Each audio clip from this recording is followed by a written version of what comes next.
The Gospel of the Watch, Mark chapter 14, beginning at verse 26. When they had sung the hymn, they went out to the Mount of Olives.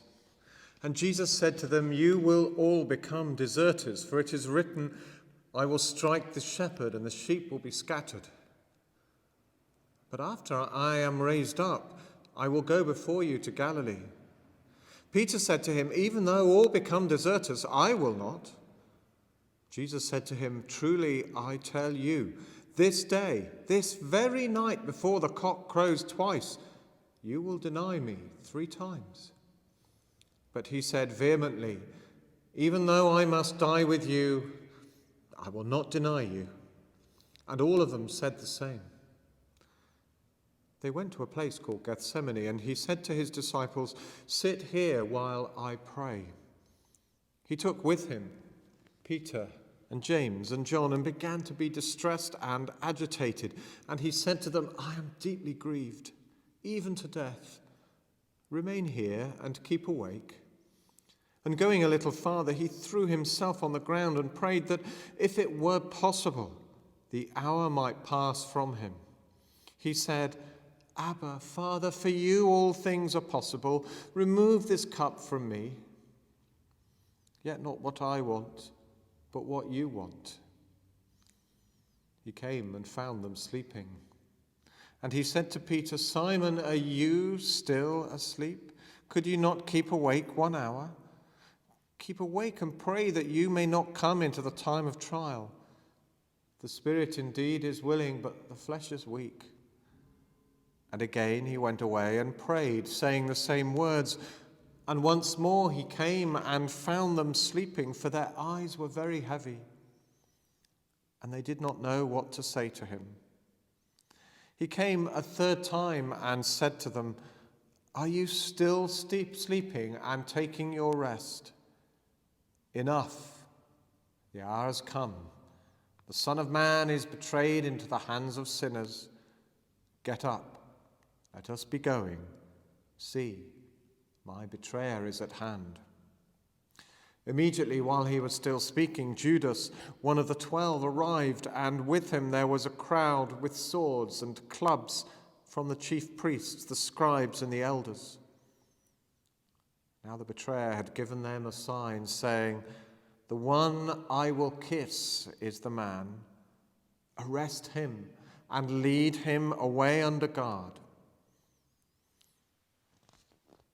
So when he came, he went up to him and at once and said, "Rabbi," and kissed him. Then they laid hands on him and arrested him.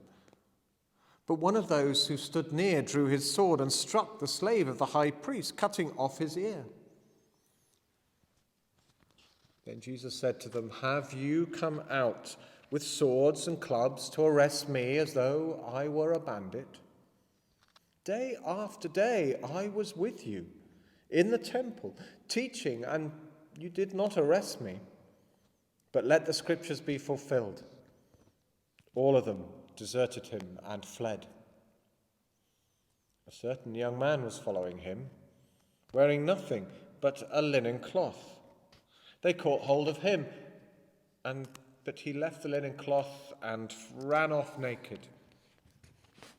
They took Jesus to the high priest, and all the chief priests, the elders, and the scribes were assembled. Peter had followed him at a distance, right into the courtyard of the high priest, and he was sitting with the guards, warming himself at the fire. Now the chief priests and the whole council were looking for testimony against Jesus to put him to death, but they found none. For many gave false testimony against him, and their testimony did not agree. Some stood up and gave false testimony against him, saying, "We heard him say, 'I will destroy this temple that is made with hands, and in 3 days I will build another, not made with hands.' But even on this point, their testimony did not agree." Then the high priest stood up before them and asked Jesus, "Have you no answer? What is it that they testify against you?" But he was silent and did not answer. Again, the high priest asked him, "Are you the Messiah, the Son of the Blessed One?" Jesus said, "I am. And you will see the Son of Man seated at the right hand of the power and coming with the clouds of heaven." Then the high priest tore his clothes and said, "Why do we still need witnesses? You have heard his blasphemy. What is your decision?" All of them condemned him as deserving death. Some began to spit on him, to blindfold him, and to strike him, saying to him, "Prophesy." The guards also took him over and beat him. While Peter was below in the courtyard, one of the servant girls of the high priest came by. When she saw Peter warming himself, she stared at him and said, "You also were with Jesus, the man of Nazareth?"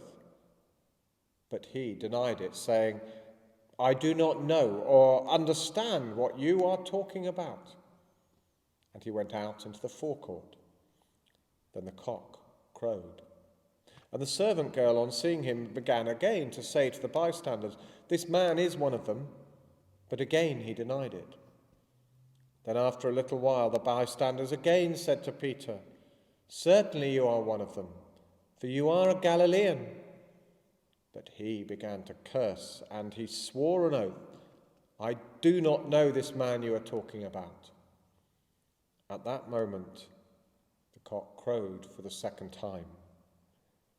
Then Peter remembered that Jesus had said to him, "Before the cock crows twice, you will deny me 3 times."